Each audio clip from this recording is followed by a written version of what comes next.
Hello and welcome back. I'm Elizabeth and this is Time Scholar, and I'm very happy to have you here yet again today. So in today's video, I'm going to be discussing something that's been on my mind a wee bit in the past couple of weeks, especially with all of the news and everything that's been going on, and that is the Apollo 11 space flight and moon landing. You know, it's been on my mind with everything that's been going on with Artemis 2 and that space mission, you know, where everyone landed successfully yesterday my time, so that's great. And yeah, so the Apollo mission, Apollo 11 specifically, has, landed people on the moon for the first time. And it is something that is absolutely insane, one of the most remarkable moments of, you know, modern history, engineering, science, technology, you know, and just there was a lot that went into Apollo 11 and to getting people on the moon, and that's what we're going to be discussing today. And just a fun fact, because I didn't know where to put it in the video, but it really interests me, so now you will get to learn about it as well, and that is that Artemis, so as in like Artemis 2, was actually in Greek mythology Apollo's twin sister, and she was not only just Apollo's twin sister, but she was also the protector of women and children in Greek mythology, which I thought was really interesting considering, you know, Artemis 2 just had the woman who flew furthest away from the Earth ever on it as well. So a little bit of a fun fact there for you. So yeah, if this sounds like something you'd enjoy, make sure to click subscribe. I post a video every week, history related, modern history, ancient history, you name it, there's a video every week. And yeah, if this interests you, make sure to grab a cup of tea, coffee, or whatever beverage it is that you prefer, and let's go.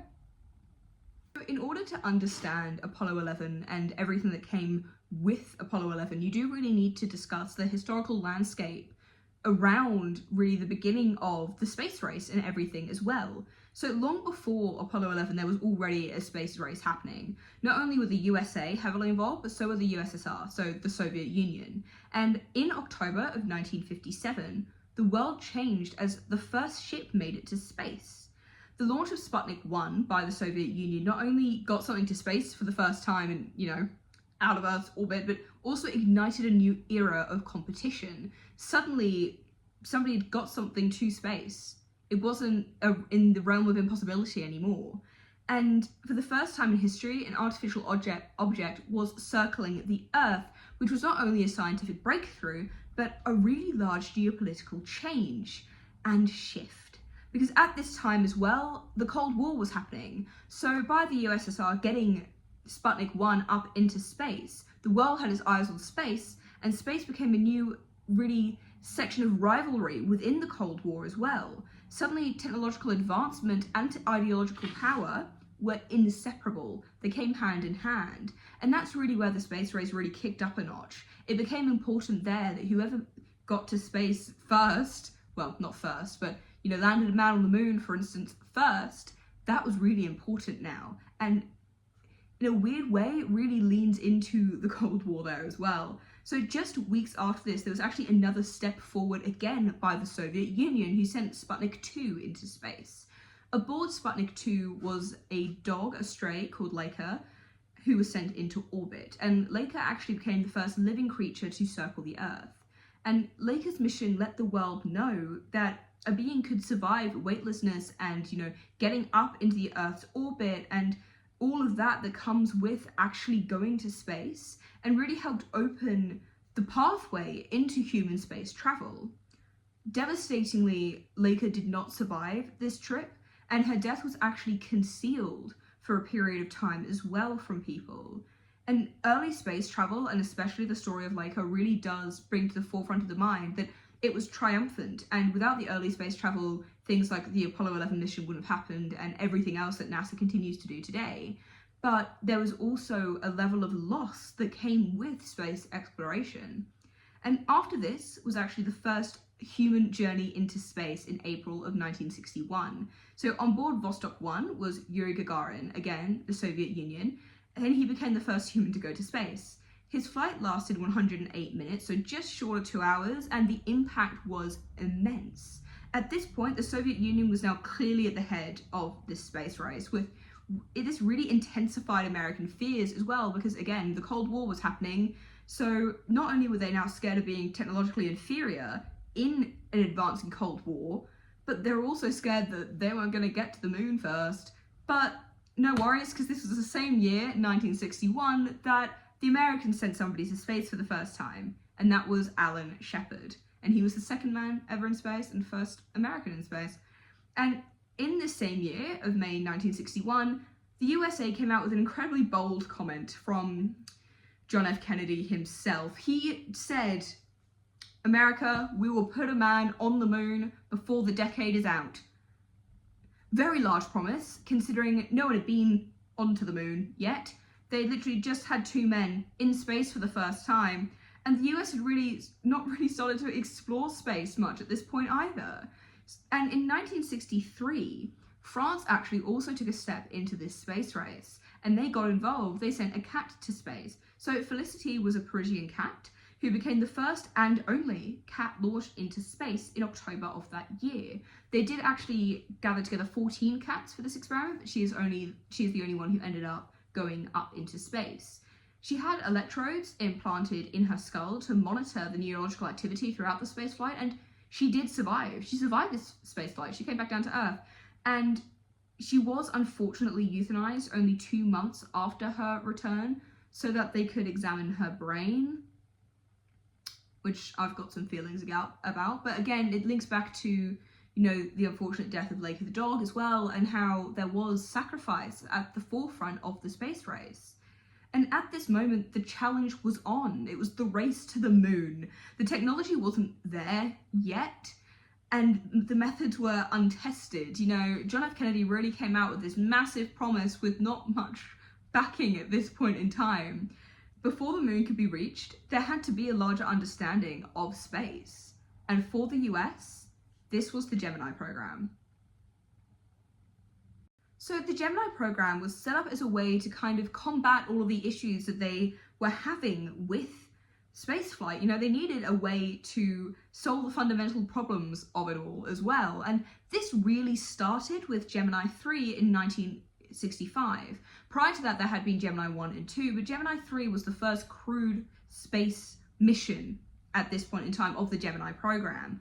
And they sent a 2-person crew into orbit, which really gave them the opportunity to not only test humans in Earth's orbit again, but also give the opportunity to test the dynamic of a coordinated team with large responsibilities in extreme conditions. Because it's not like you just pop down the pub for a pint with your friend. You're in space. A lot could be going wrong. A hell of a lot could be going wrong. And the sort of dynamic and coordination of a team was going to definitely be needed if you're going all the way to the moon as well, so let's bear that in mind. But after Gemini 3 came Gemini 4 with Ed White and James McDivitt, where astronaut Ed White was actually exited into space and floated above the Earth. And the images that came from this were astounding, but the reality of the flight was a lot more challenging. It was actually an early spacewalk, such as the one that Ed White did. He was the first person to do a spacewalk. Really highlighted how difficult it was for the human body to actually function in microgravity. So everything that looked insane up there was hard for Ed White to be achieving. And also everything that's easy down on Earth suddenly felt a lot harder up in space. Moving in space, they now knew, was physically overwhelming. And it was in December of 1965, so the same year, that Gemini 6A and 7 met. And this is the first time that this had happened. So these were 2 separately crewed spacecrafts going up there. And the Apollo mission that would follow the Gemini program would depend on multiple spacecrafts separating and rejoining in orbit. And that's what Gemini 6A and 7 achieved. After that came Gemini 8, with Neil Armstrong, as I'm sure many of you are aware of, and the complex challenge of docking. And there was almost a disaster with Gemini 8 as well. A malfunctioning thruster sent the combined ship into an absolute spin, and it almost sent the entire crew unconscious. It almost knocked them all out, which would have just been an absolute recipe for disaster, as we are all aware. But it was actually Neil Armstrong who made a very quick-fire decision to disengage the thruster and stabilize the ship. And then no one went unconscious, and he made sure that nothing overly bad happened post-spin. And it's really no surprise that he ended up as a commander of Apollo 11, one of the first men on the moon. And the program finished with Gemini 12 in 1966. At this point, there had been 16 astronauts over 10 manned missions, and NASA felt that they had really solved the key challenges of spaceflight at this point. There had been work to refine spacewalk techniques, docking procedures, and also just the difficulty of having human beings in orbit for an extended period of time. And Gemini really highlights one of the most efficient learning phases of the history of engineering. It only took 20 months, so not even 2 years, for NASA to transform the idea of a man on the moon from a dream to something that actually seemed within arm's reach now. So in January of 1967, things were very much on their way until disaster struck. During a routine test of Apollo 1, a fire started in the command module, leading to the death of all 3 astronauts, Gus Grimson, Ed White, and Roger B. Chaffee. And this was an immense shock, and one that reverberated not just throughout NASA, but also the wider world. You know, Ed White had been the first man to spacewalk, and he had now died, again preparing to go up to space. And Apollo 1 stood as a really stark reminder to everyone that it was not just scientific and technological advancements that were at stake here, it was humans' lives. There were far more risks involved with space travel that it seemed like some people may have forgotten by this point. There were lives at stake, such as, the life of Laika was at stake, and Felicity. Human beings' lives were at stake when they were trying to do something as far-fetched as going to the moon. Within a year of this disaster, in 1968, Apollo was ready to resume, and this started up again with Apollo 7, which successfully tested the command module within Earth's orbit. And this was then followed by Apollo 8, which was one of the most daring missions in human history at the time. In December of 1968, Apollo 8 actually took astronauts to the moon and back. This was the first time that humans had actually orbited the moon, very similar to what the Artemis 2 mission, the same thing that the Artemis 2 mission just did. And as the crew actually slipped behind the moon, there was a complete communication blackout for a few minutes. No one knew at this point if they were coming back. And this was the same for the Artemis 2 mission. They went further around the moon with their orbit. I think there was a blackout for about 40 minutes. But again, complete communication blackout. No one in mission control knew what was going on for Apollo 8 when they slipped behind the moon. But they did come back. Everyone landed safely. And this is actually also the mission that gave us the famous Earthrise image, which I feel like a lot of people are quite familiar with. And it really shaped the world in more ways than one. Firstly, it was an image of the Earth taken by people who are up in space. So already from the off, that's pretty insane. Secondly, it also had some more kind of political and human impacts as well. It worked to highlight how the Earth was not a divided landscape, but it was a single interconnected world, especially in this time period where, wars weren't uncommon and things like that. You can't see borders from space. It kind of brought forth the idea to people that we are just all on a floating rock, and, why are we all fighting with each other, for lack of a better term, but I digress. The timeline for getting somebody on the moon accelerated after Apollo 8, with Apollo 9 being tested in March of 1969. This was a lunar module, and this was the key to landing on the moon. Apollo 9 proves that this module could detach, move independently, and also dock again within the command module. So this was amazing. This was a massive step forward to getting men on the moon. And 2 months after this, Apollo 10 brought the entire system to the moon. They did everything apart from descend. And they practiced everything that they needed for men to be on the moon. They came within 15 kilometers of the moon's surface. They just didn't land on the moon at this point. And this meant it was time for Apollo 11. On July 16th of 1969, Apollo 11 lifted off atop a Saturn V rocket, and this was the most powerful machine built at the time. The scale of the rocket was also absolutely immense. It was over 110 meters tall, generated enough thrust to get out of Earth's gravity, was carrying 3 astronauts on a journey of nearly 400,000 kilometers, or 240,000 miles, and precision was so incredibly important that even a slight miscalculation or timing error could lead to everything going terribly wrong. There was so much at stake here, and it seemed to be going off though without a hitch. After 3 days in space, Apollo 11 entered lunar orbit, and it was on July 20th of 1969 that the lunar module Eagle separated from the command module. Inside that lunar module, inside Eagle, was Neil Armstrong and Buzz Aldrin, the first two men on the moon. And Michael Collins, who I actually feel is quite overlooked, he played a very important role. Michael Collins was left up in the command module, and he was orbiting the moon by himself at this point, but he was also in charge of getting everyone home safely, which is an incredibly important job. But it wasn't all sunshine and rainbows. It didn't go off without a hitch per se. The onboard computer, as the Eagle was descending down onto the surface of the moon, actually started to show a series of different error messages, and this left mission control with very little time to actually decide if they were going to continue through with the descent. But they did. They said go.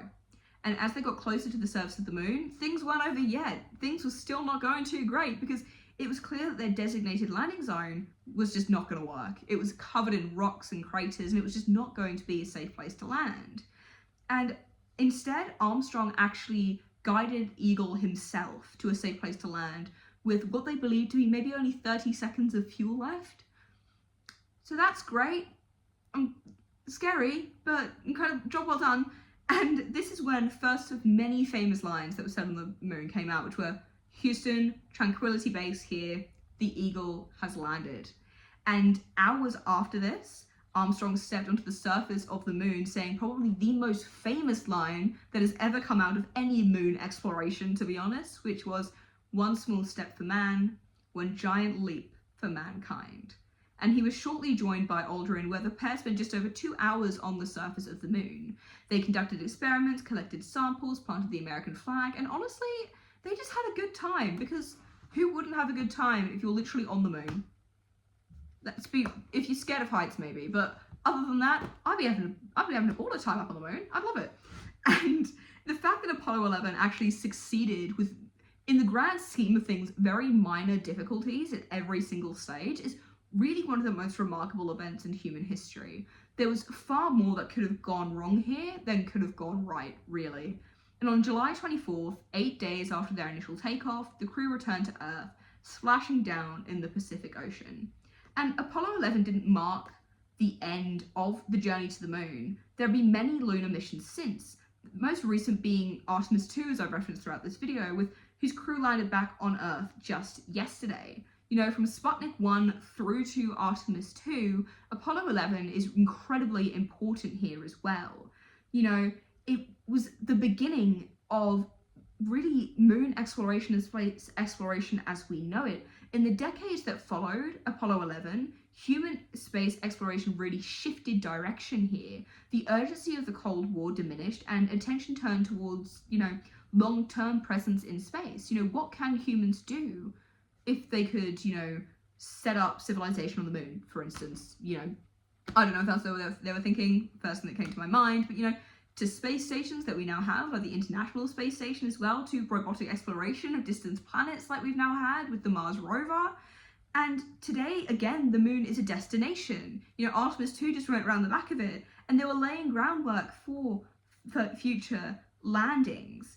You know, it really, unlike Apollo, which was a space race, it was a race to see who could get the first person on the moon, the groundwork that Apollo had really laid for Artemis 2 to go up, not in a sense of urgency, but to be able to sort of forecast for the future, is insane.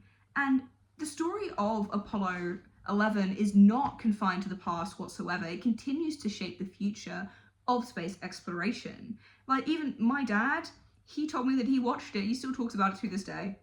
He says it was absolutely insane. It was one of the biggest things that ever happened in the world at that point, was somebody getting onto the moon. And he grew up in Australia, not the US, so this was worldwide at this point. He was pretty far away. And from the faint, you know, reminder of Sputnik 1 all the way through to, you know, the actual footprints that we now have on the moon, the space race and Apollo 11 really transformed humanity's understanding of what was possible. It was a story that combined ambition and rivalry, innovation and sacrifice. And Apollo 11 and the moon landing is really a story that I feel continues to go on today. And yeah, that was my little cover of Apollo 11 and what came before, and also modern day after it as well. Obviously, there was a lot more space exploration that happened between Apollo 11 and Artemis 2, such as you know, the Challenger disaster as well that happened, which I would happily do a video on if anyone has any interest in that. It's another thing that is incredibly tragic and also shows, you know, the cost of what people wanted for space travel there as well. But if this is a video you enjoyed, make sure to give it a like and subscribe, and leave a little comment if you feel inclined. It really does help my channel out. And if you have any requests at all, make sure to leave them in a comment below. I have a little list going at the moment where I write them all down. Anything, ancient history, Middle Ages, modern history, you name it, I'll cover it. History's my jam. But yeah, I hope you enjoyed, and if so, I'll see you next time. Bye!